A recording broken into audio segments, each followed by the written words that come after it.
Zdravo svima! Danas ćemo praviti tikvice na jedan veoma neobičan, ali jako ukusan način koji obavezno morate da isprobate jer sam sigurna da će vam se jako dopasti. 200 g pilećih grudi naseckajte na sitne kockice.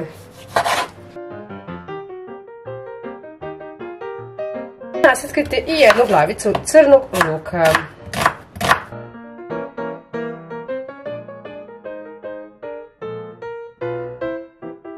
Dodajte 2-3 kašike ulja i kada se ulje zagreje, dodat ćemo luk i prodisati ga par minuta. Dok se luk bude krčkao, mi ćemo da oljuštimo jednu tikvicu. Ukoliko koristite domaće tikvice i ne morate da ih ljuštite, ja ove kupovne volim da oljuštim. Sigurnija sam tako. Biće nam dovoljna jedna srednja tikvica koju je naravno potrebno da narandamo.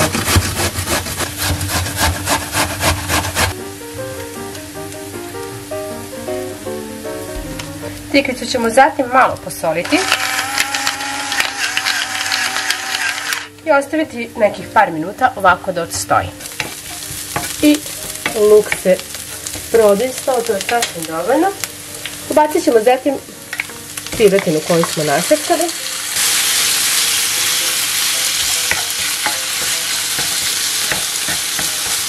Po potrebi smanjite temperaturu i diskajte piletinu nekih par minuta dok se lepo ne ispeče.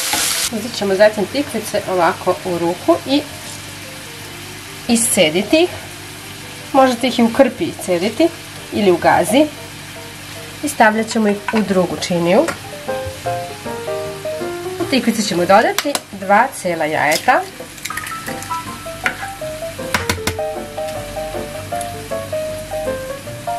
dve pune kašike kisele pavlake, dodajemo brašno, 100 g brašna. Sve ćemo sada da promešamo.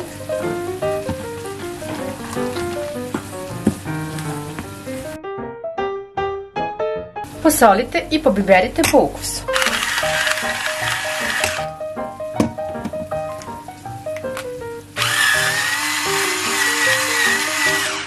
Kada su se luk i piletina lepo izdiskali,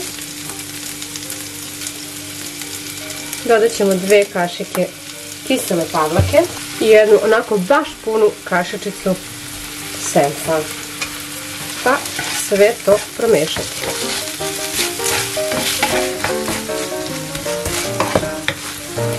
Piletinu ću sada prebacim u činicu jer će mi tiganj trebati. Tiganj sam sipala ulje i ostavit ću da se zagreje.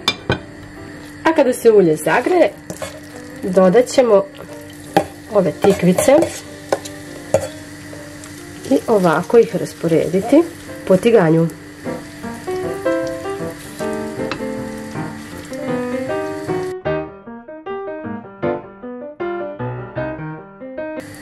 Poklopit ćemo zatim, smanjit ćemo temperaturu,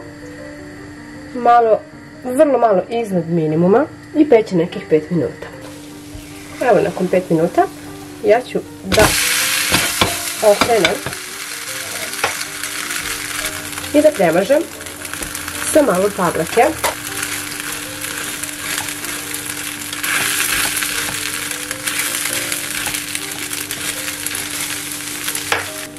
Narandat ću malo kačkavalja.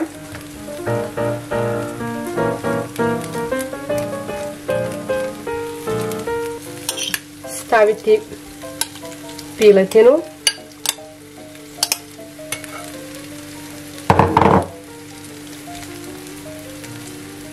Na jednu polovinu stavimo piletinu. Zatim ćemo jednostavno ovako da preklopimo.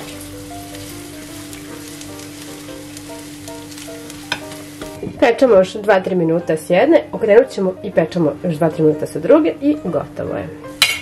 Nakon 5 minuta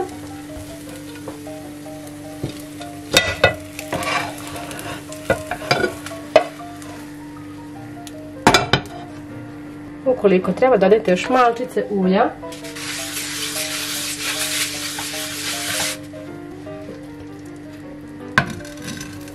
vratite i drugu stranu da se ispeče.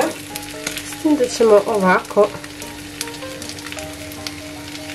preko ovog dela dodati malčice narendanog kačkavalja. Recite još nekih 2-3 minuta.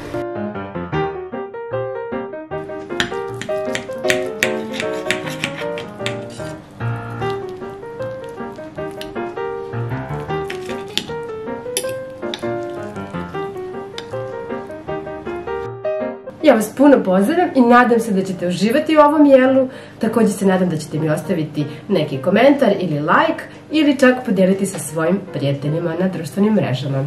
Puno vas pozdravljam, do nekog sljedećeg videa. Ćao!